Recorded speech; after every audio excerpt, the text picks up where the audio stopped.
The jury heard testimony today from the family of the man convicted in the West Side bike path terror attack. They traveled here from Uzbekistan as the defense argues against the death penalty. CBS 2's Alice Gaynor was in the courtroom. Sayfullo Saipov told the court that when he came to visit his grandson in the United States, he became worried by the change of his look. Explaining the long beard he grew seemed suspicious. When asked, Sayfullo Saipov told his grandfather he was growing his beard to look older. The 85-year-old became emotional when asked if he ever thought the real reason behind it would lead to murder. Who would imagine that kind of thing? That person raised by me would do that. On Halloween 2017, Saipov rented a truck and sped down the West Side bike path, killing 8 people and injuring a dozen before crashing into a school bus and being shot by police as he waved around fake guns. He did this, he said, in support of terror organization ISIS.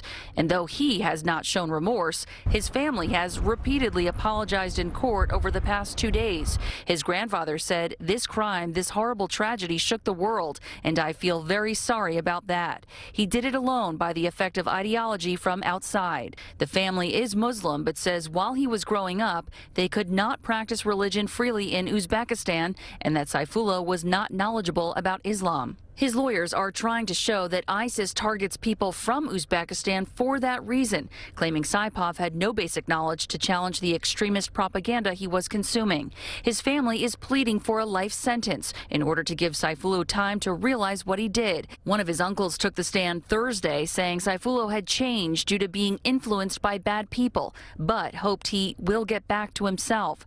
When asked why he came all the way from Uzbekistan to New York, knowing his grandson committed this crime, his grandfather said through tears, "He is my child. My blood is circling in his body. I love him. I came here so it would be easier for his parents as well." The family left the courthouse Friday and will go back to Uzbekistan. His father acknowledging yesterday that was likely the last time he'd see his son in person ever again.